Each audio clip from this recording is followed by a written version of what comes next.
Professional Wedding MC in English by ครูทีน่า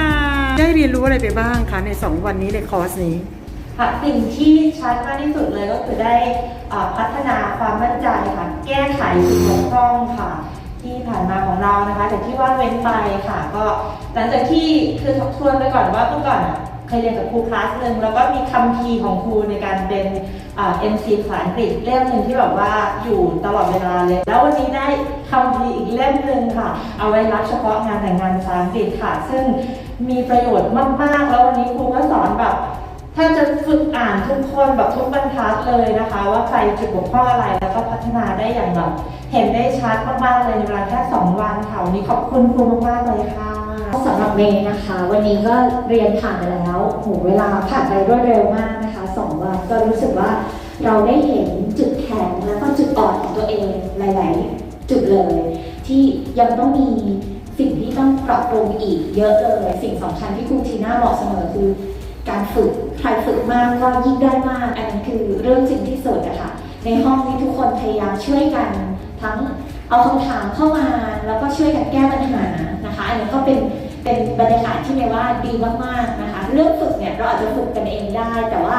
การที่ได้มาเจอเพื่อนๆเจอคอนเนคชั่นที่ดีแล้วก็มีครูทีน่าคอยเป็นไกด์ไลน์ให้กับเราเนี่ยคือถือว่าเป็น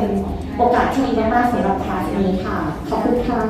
สวัสดีค่ะมายมิ้นค่ะมิ้นเองก็มีโอกาสได้ทำพิธีกรนะคะ2 ภาษาจากการเรียนจากครูทีน่ามาหลายปีมากนะคะและคอร์สนี้ค่ะเป็นอีก1 คอร์สที่มิ้นรอให้เปิดแล้วก็ดีใจมากที่ได้เป็นรุ่นแรกนะคะเพราะว่าตัวมิ้นเองค่ะได้รับโอกาสในการทำพิธีกรงานแต่งหลายครั้งสิ่งหนึ่งที่มิ้นเห็นความสำคัญเลยคือผู้บ่าวสาวนะคะจะมีโอกาสเพียงแค่ครั้งเดียวในชีวิตมิ้นอยากจะได้ชุดคำศัพท์ค่ะแล้วก็ข้อความสำคัญต่างๆที่จะไปสื่อสารให้ทั้งเจ้าบ่าวเจ้าสาวรวมถึงครอบครัวเนี่ยได้เกิดความเข้าใจแบบง่ายดายแล้วก็ทำให้งานนั้นราบรื่นจะบอกว่า2 วันนี้ครูทีน่านะคะได้รวบรวมแบบครบจริงๆค่ะใครที่สนใจอยากจะมาเรียนนะคะ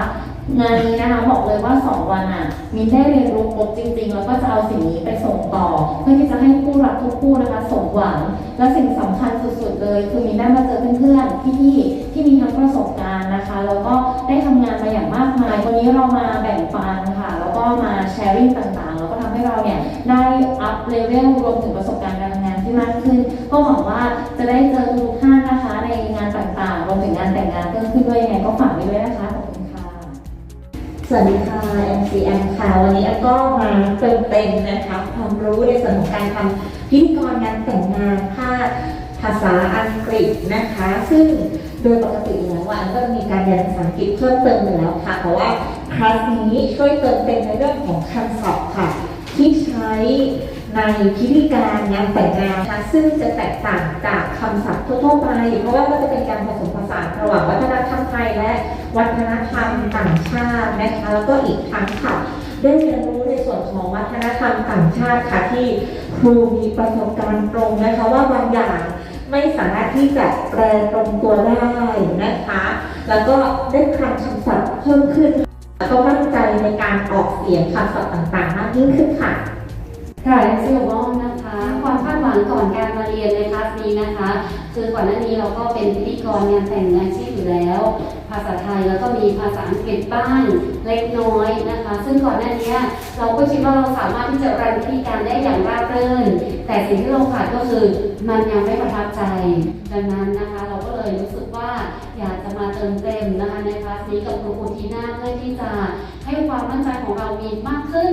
มีประโยชน์ที่สวยงามมากขึ้นมีน้ำเสียงที่ดูน่าฟังมากขึ้นแล้วก็มีการเว้นวรรคคำได้ถูกต้องมากขึ้นซึ่งประทับใจมากๆเลยค่ะก็คิดว่าหลังจากนี้นะคะสามารถนำเอาความรู้ที่เราได้รับในคลาสในห้องเรียนนำกลับไปฝึกฝนแล้วก็ทำให้งานแต่งของผู้บ่าวสาวเนี่ยเกิดความประทับใจของเจ้าภาพได้แล้วก็วันนี้เราได้คอนเนคชั่นจากเพื่อนๆทุกคนก็เป็นมืออาชีพในสายเวดดิ้งเหมือนกันมาร่วมกันแชร์ริ่งนะคะแล้วหลังจากนี้ไปก็มีความอุ่นใจด้วยค่ะว่าเราก็จะมีกลุ่มคอนเนคชั่นเพื่อนๆเนี่ยที่จะคอยช่วยกันในอุตสาหกรรมงานแต่งงานของเรานะคะในการปรึกษากันไปตลอดทางค่ะขอบคุณ